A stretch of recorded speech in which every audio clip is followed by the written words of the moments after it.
रामपुर गांव में एक छोटा सा जंगल था जहां सभी पशु पक्षी बहुत खुशी खुशी रहा करते थे। टुनटुनी चिड़िया भी उसी जंगल में रहा करती थी। मेरे सुंदर से अंडे को किसी की नजर ना लगे। मैंने कितना सुंदर अंडा दिया है ना, इसमें से मेरा बहुत प्यारा छोटा सा बच्चा निकल कर बाहर आएगा। टुन्नू चिड़ा टुनटुनी को खुश देखकर बहुत खुश होता है। हाँ हाँ टुनटुनी, अब रात हो गई है, अब हमें सो जाना चाहिए। अजी मेरा बस चले तो मैं तो अपने अंडे को दिन रात देखती रहूं। देखते ही देखते दोनों की आंख लग जाती है और दोनों सो जाते हैं। सुबह हो जाती है। अरे देखो तो, इस घोंसले में मेरे अंडे के सिवा एक और अंडा भी है। हाँ टुनटुनी, ये तो मैं देख रहा हूँ, पर ये किसका अंडा हो सकता है? अगर ये किसी पक्षी का अंडा है तो वो जानबूझकर हमारे घोंसले में ये अंडा रख कर गया है। अरे अरे काली बहन, किधर जा रही हो? इस अंडे को तो देखो, क्या ये अंडा तुम्हारा है या तुम जानती हो ये किसका अंडा है? नहीं, मैं तो नहीं जानती ये किसका अंडा है। मुझे तो पता है कि ये अंडा मुझे सड़क पे मिला था। मैंने इसे उठाकर इसके घोंसले में डाल दिया। मेरे पास इतना वक्त कहाँ कि मैं अंडे का देखभाल करूं। काली कौवी मन ही मन सोचती है और वहाँ से चली जाती है। सुनो जी, मुझे तो बहुत घबराहट हो रही है। ये किसका अंडा हो सकता है? टूनी, तुम सही कह रही हो, मुझे भी यही लग रहा है कि ये आखिर है किसका अंडा। हमें इसे फेंक देना चाहिए। अरे नहीं जी, आप भी कैसी बातें करते हो? मैं एक बच्चे को इस तरह नहीं मार सकती और इस अंडे में अब बच्चा बन चुका है। मैं किसी भी कीमत पे इस अंडे को नहीं तोड़ूंगी। अरे टुनटुनी, तो क्या तुम इसे पालोगी? मुझे नहीं पता, पर अभी फ़िलहाल मैं इस अंडे को कुछ नहीं करना चाहती। अभी इसे इसी घोंसले में रहने दें। टुनटुनी उस अंडे को तोड़ने से मना करती है और उसे अपने साथ अपने घोंसले में ही रखती है। एक दिन टुनटुनी के अंडे में से हलचल होती है और उसमें से छोटा सा बच्चा निकलकर बाहर आता है। अजी देखो तो, कितना सुंदर बच्चा निकला है हमारा। अरे हाँ, सही कह रही हो टुनटुनी, कितना सुंदर बच्चा है। बेटा, हम तुम्हारे माँ बाप हैं और ये तुम्हारा छोटा भाई। जब तक इसमें से तुम्हारा छोटा भाई बहन ना निकलता तब तक तुम इसकी अच्छे से देखभाल करना। वो बच्चा भी उस अंडे के साथ खूब खेला करता। एक दिन खेलते खेलते वो अंडा घोंसले से नीचे गिर जाता है और गिरकर फूट जाता है। हे भगवान, ये क्या हो गया? तूने इस अंडे को कैसे फोड़ दिया? मैंने कितना संभाल कर रखा था बेटे। मामा, मुझसे जानबूझकर नहीं छूटा, मैंने गलती से गिरा दिया। तभी वो फूटा हुआ अंडा जहाँ पर गिरा था वहाँ पर खूब सारे पौधे उगने लगते हैं और तो और उन पौधों में खूब सारे सफ़ेद सफ़ेद अंडे लगे होते हैं। हाँ, ये सब मैं क्या देख रही हूँ? क्या ये सब सच है? तभी उस टूटे हुए अंडे में से आवाज़ें आती हैं। ये सब बिल्कुल सच है और मैं तुम्हें बता दूँ, मैं एक जादुई अंडा हूँ। मैंने बहुत सारे पक्षियों की परीक्षा ली, पर किसी ने भी मुझे अपने साथ नहीं रखा। सब के सब खुद गर्ज निकले, पर एक तुम ही थी जिसने मुझे फेंकने का फैसला नहीं किया और तुमने मुझे पाला। इसी वजह से मैं तुम्हें खूब सारे अंडों के जादुई पौधे दे रहा हूँ। इतना कहना था कि वो टूटा हुआ अंडा गायब हो जाता है। टुन्नू चिड़ा जब घर आता है तो टुनटुनी उसे सारी बातें बता देती है। अरे टुनटुनी, ये सब तुम्हारी अच्छाई का नतीजा है। तुमने अपने बारे में ना सोचकर उस अंडे के बारे में भी सोचा। आजकल ऐसे पक्षी कहाँ मिलते हैं जो खुद के बारे में छोड़कर दूसरों के बारे में सोचे।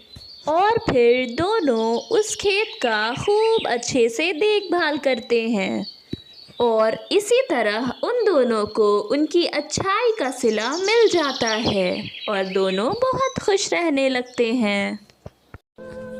मिनो, मिनो, जल्दी से पैसा निकाल, मुझे पैसा चाहिए। पर मैं पैसा कहाँ से लाऊं? आप तो जानते ही हो मेरा कोई काम नहीं है, मैं कहीं काम नहीं करती, मैं आपको पैसा भला कैसे दूंगी? मुझसे जबान लड़ाती है पागल। तेरे पास पैसा नहीं है तो लेके आ, मुझे कहीं से भी दे, नहीं तो मैं बहुत मार मारूंगा। मीनू का पति इसी तरह उस पर हमेशा जुल्म किया करता। वह खुद तो कोई काम ना किया करता और जब भी मीनू को देखता तो पैसे की फरमाइश किया करता। मीनू का बेटा जग्गू एक दिन बैठकर पढ़ाई कर रहा था कि तभी कालू कौवा उसके पास आता है। ए कौआ, तू पढ़ाई कर रहा है, क्या कर लेगा पढ़ के? मुझे देख, मैं पढ़ के, बिना पढ़ के इतना हैंडसम लग रहा हूँ। जग्गू, तू अपने कमरे में जा। बीच में कौन बोला? बहुत मार मारूंगा। मीनू कालू कौवे की ये रोज रोज की घटिया बातें सुनकर घर से भाग जाती है। मेरे बच्चे, मैं घर से तो बाहर आ गई, पर मुझे ये नहीं पता कि अब हम लोग रहेंगे कहाँ। माँ, आप मुझे जहाँ ले चलोगी मैं आपके साथ वहीं जाऊँगा। वो गंदे पापा है, मैं उनके साथ नहीं रहूँगा। मेरे बच्चे, हमें आज की रात इसी डाल पर गुजारनी होगी। मैं तुम्हें तकलीफ नहीं देना चाहती, पर क्या तुम मेरे लिए इतना कर सकते हो? हाँ माँ, मैं आपके लिए कुछ भी कर सकता हूँ, ये तो कुछ भी नहीं। फिर दोनों माँ बेटा उसी डाल पर एक रात गुजार लेते हैं और सुबह होते ही वो जंगल की ओर निकल जाते हैं। वहाँ उसे एक तपस्वी बाबा दिखाई देता है। बाबा के ऊपर एक पेड़ की टहनी गिरने ही वाली थी कि मीनू उसे जाकर बचा लेती है। अरे बेटा, तुम यहाँ बताओ, तुम्हें किस चीज़ की ज़रूरत है? वो बाबा जी, मैंने तो आपको बस बचा लिया, मुझे किसी चीज़ की ज़रूरत नहीं, क्षमा करना बाबा जी। मीनू वहाँ से उदास होकर जाने लगती है। ठहर जाओ पुत्री, कहाँ जा रही हो? तुम किसी न किसी चीज़ की वजह से तो बहुत परेशान हो, मुझे बताओ, मैं तुम्हारी मदद कर सकता हूँ। बाबा जी, मैं आज ही अपने शराबी पति की वजह से अपना घर छोड़कर आई हूँ। मेरा एक बहुत छोटा सा बच्चा है, मुझे बहुत टेंशन है कि मैं उसे कैसे पालूंगी। मैं तुम्हारी एक मदद कर सकता हूँ। तुम दाहिने जाकर बाएं मुड़ जाना, वहाँ तुम्हें एक पेड़ दिखेगा। उस पेड़ का बस एक पत्ता तुम तोड़कर एक ज़मीन में गाड़ देना। तुम्हें जिस चीज़ की भी सबसे ज़्यादा ज़रूरत होगी वो चीज़ अपने आप उस ज़मीन में से उग जाएगी। बाबा के बताने पर मीनू वैसा ही करती है और अगले दिन जब वह जाकर देखती है तो वो हैरान रह जाती है। उसकी ज़मीनों पर खूब सारे पैसों के पेड़ उगाए थे और वह जल्दी जल्दी सारे पैसे तोड़कर बाजार में जाकर अपनी ज़रूरत की सामान खरीदने लगती है। धीरे धीरे करके मीनू अपना बेकरी और अपना एक स्कूल खोल लेती है और वहाँ से भी वह बहुत अच्छे खासे पैसे कमाने लगती है। साथ ही साथ वह अपने बेटे की पढ़ाई और उसे एक अच्छा इंसान बनाती है। बेटा, तुम्हें अपने बाप जैसा नहीं बनना, तुम्हें एक बहुत अच्छा इंसान बनना है। माँ, मैं बिल्कुल भी अपने बाबा जैसा नहीं बनूंगा। नींबू पानी ले लो, नींबू पानी।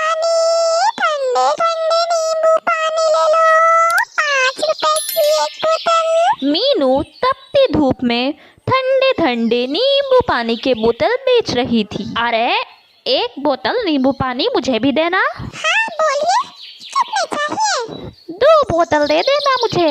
मीनू अपने ग्राहक को 2 बोतल लेमन सोडा दे देती है। पर वाकई में तुम्हारे नींबू सोडा की बात तो कुछ अलग ही है। इस भड़कती धूप में इतना ठंडा ठंडा और इतना स्वादिष्ट नींबू सोडा पीकर जान में जान आ जाती है। इसी तरह सारे ग्राहक मीनू से नींबू सोडा खरीदते थे और सब उसे पीकर बहुत खुश भी रहते थे।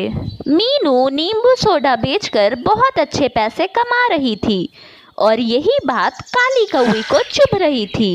नींबू सोडा, मैं भी बनाऊंगी नींबू सोडा। देखती हूँ मेरे नींबू सोडे में ज़्यादा दम है या उस मीनू के। हाँ। काली कौवी अपने तरीके से नींबू सोडा बनाकर बाजार में बेचने जाती है। नींबू सोडा ले लो, नींबू सोडा ले लो, 3 रुपए की एक बोतल, 3 रुपए की एक बोतल। अरे कितने के दिए? बहुत सस्ते दे रही हो। ज्यादा के नहीं दे रही, बस 3 रुपए की एक बोतल दे रही हूँ। मुझे 3 बोतलें दे दो, जल्दी जल्दी। आप बस 2 मिनट रुकिए, मैं अभी आपके लिए 3 बोतल निकालती हूँ। कम दाम होने की वजह से सारे ग्राहक काली कौवी से नींबू सोडा लेने चले जाते हैं। अरे वाह, काली कौवी के नींबू सोडा में तो दम है। इसका दाम भी ज़्यादा नहीं और स्वाद में भी कोई फर्क नहीं। हाँ, आज से हम काली कौवी से ही नींबू सोडा खरीदा करेंगे। मीनू अपने नींबू सोडा बेचना नहीं छोड़ती है, वो भी अपने नींबू सोडा बेच रही थी। आज से हम तुम्हारे नींबू सोडा नहीं खरीदेंगे, तुम बहुत महंगे देती हो। और वहीं काली कौवी के नींबू सोडे को देखो, वो तो तुमसे भी ज़्यादा अच्छा स्वाद बस 3 रुपए में देती है। नहीं, आप लोग मुझे गलत समझ रहे हो। मैं असली नींबू लेकर आती हूँ और उसे निचोड़कर आप लोगों को पिलाती हूँ। मैं भला अपने ही जंगल के पक्षियों के साथ ऐसा नहीं कर सकती। वो सब हम नहीं जानते, हम आज से तुम्हारा नींबू सोडा नहीं पिएंगे। ये सारी बातें सुनकर मीनू नींबू सोडा बेचना तो ना छोड़ती है, पर उसका नींबू सोडा अब कोई ना खरीद रहा था। मीनू ठान लेती है कि वो पता करके ही रहेगी कि किस तरह काली कौवी इतने महंगे नींबुओं के सीजन में इतने सस्ते लेमन सोडा बेच रही है। अरे जल्दी इधर आओ, देखो इसे क्या हो गया है, जल्दी आओ जल्दी। मीनू ये शोर सुनते ही जल्दबाजी में जाती है और वहां जाकर जो वो देखती है उसे देखकर वह हैरान रह जाती है। अरे इसे अचानक से क्या हो गया है? अभी तो ये ठीक ठीक था। नहीं काकी, अभी हम काली कौवी के यहाँ से नींबू सोडा पीकर आ ही रहे थे कि तभी इसे बहुत तेज खांसी हुई और अचानक से ये बेहोश हो गया। तभी रिंकी चिड़िया खुद भी जोर जोर से खांसने लगती है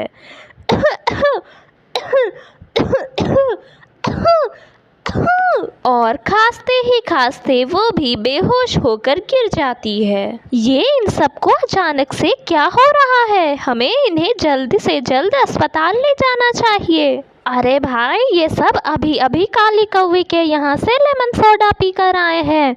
हमें उसे जाकर देखना चाहिए कि उसके लेमन सोडा में ऐसा क्या है जो सब पीकर ऐसे बेहोश हो रहे हैं। सारे पक्षी इकट्ठे होकर काली कौवी के पास जाते हैं और उससे पूछते हैं, भला मैं क्या मिलाऊंगी इस लेमन सोडा में? उसे कुछ और हुआ होगा।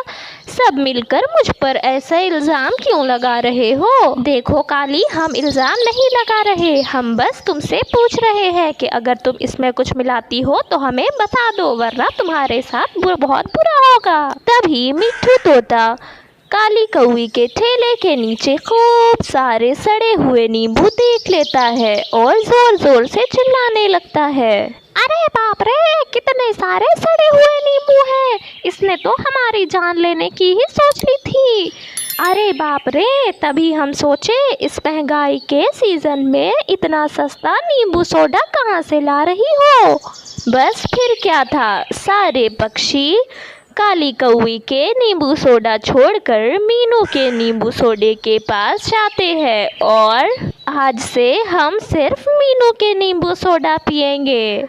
कम से कम हमारी मीनू नींबू सोडे में मिलावट तो नहीं करती। ये सारी बातें सुनकर मीनू भी खुश थी कि उसकी अच्छाई और मेहनत रंग लाई। सुंदरबन गांव में कालू कौआ नया नया आया था। उसने सोचा किसी न किसी से तो जल्द से जल्द दोस्ती करनी पड़ेगी, वरना यहाँ इस जंगल में रहना मेरे लिए बहुत मुश्किल हो जाएगा। तभी उसे वहाँ मिट्ठू तोता दिखाई देता है। वो जाकर उससे बातें करना शुरू कर देता है।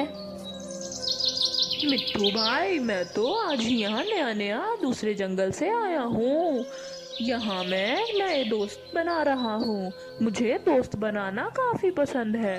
अच्छा, तुम यहाँ कल ही आए हो?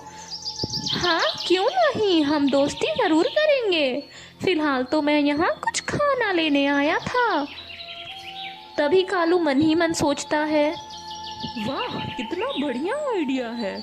ये मिट्ठू हमेशा अपने लिए खाना लेकर जाएगा, और क्यों ना मैं इसे ये कह दूं कि मेरे लिए भी लेकर आ जाना, मेरा भी काम बन जाएगा। क्या हुआ कालू, कहाँ खो गए?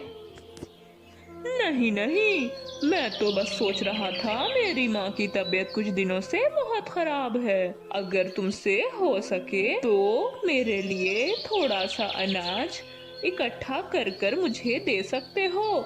मैं कुछ दिनों तक घर से नहीं निकल सकता हूँ। अरे क्यों नहीं, तुम भला इस जंगल में नए नए आए हो, हमारा फर्ज बनता है कि हम तुम्हारी मदद करें। चलो, कुछ दिनों का काम तो इसी तोते से चल जाएगा। मैं घर पर आराम से भोजन खा सकता हूँ। मुझे मेहनत भी नहीं करनी होगी। अगले दिन से मिट्ठू कालू के घर अनाज छोड़ जाया करता। कई दिन हो गए, कालू घर बैठे मजे से अनाज खाया करता। एक दिन वो नदी किनारे आराम कर रहा था। उसकी नजर मीनू चिड़िया पर पड़ती है। वो भी वहाँ बैठी हुई थी। अरे चिड़िया, मैं यहाँ कुछ दिनों पहले ही आया हूँ। मैं दूसरे जंगल से आया हूँ। मेरे पास खाने को ज्यादा कुछ तो नहीं है, और मुझे पता भी नहीं है कि इस जंगल में अनाज कहाँ मिलते हैं। क्या तुम मेरी मदद करोगी? चिड़िया कुछ देर सोचकर कहती है, ठीक है, मैं आपकी मदद कर दूंगी। एक दिन मिट्ठू और मीनू दोनों ही एक समय पर कालू के घर पहुँचे। उस समय कालू घर पर नहीं था। अरे चिड़िया, तुम यहाँ? मिट्ठू भाई, आप यहाँ? कालू ने मुझसे कहा था कि उसकी माँ की तबीयत कुछ दिनों से बहुत खराब है, इसीलिए उसने मुझसे मदद मांगी थी कि मैं उसके घर पर भोजन छोड़ जाया करूं। क्या? पर कालू ने तो मुझसे भी ऐसा ही कुछ कहा है। मुझे तो लगता है ये कालू बहुत आलसी है। सब इसके लिए इतनी मेहनत कर रहे हैं और ये हमसे झूठ बोलकर मजे से घर में अनाज खा रहा है। उस दिन के बाद से दोनों कालू के घर भोजन ले जाना छोड़ देते हैं। ये क्या बात है? ना वो तोता भोजन लेकर आ रहा है और ना ही वो चिड़िया। कितना मजे से मैं घर में बैठे बैठे भोजन खाता था, बिना किसी मेहनत के। वो जैसे ही घर से बाहर जाता है, उसे बंटी कबूतर मिलता है। वो फिर से वही चालाकी बंटी के ऊपर आजमाता है। उसे पता नहीं था कि बंटी उससे 4 कदम और आगे है। बंटी ने कहा, हाँ बिल्कुल, मैं तुम्हारे लिए फल सब्जियां इकट्ठा करूंगा, पर तुम्हें पहले मेरी बात माननी होगी। चलो फिलहाल हम उस अनार के पेड़ पर बैठकर कुछ अनार खा लें, वहाँ बहुत स्वादिष्ट अनार हैं। कौवा उसकी बात मानकर उसके साथ जाता है। वो दोनों बहुत देर से मजे ले लेकर अनार खा रहे थे। तभी उस पेड़ का मालिक जैकी चील वहाँ आ जाता है। बंटी ने उसे आते हुए पहले ही देख लिया था। वो उसे देखकर झट से भाग जाता है और वो चील कालू की बहुत पिटाई करता है। क्यों बे कौवे, तुझे सच में लगा था मैं तेरे लिए भोजन लेकर आऊंगा? मैं तेरा नौकर हूँ क्या? मैं तो बच गया, तू पिट गया।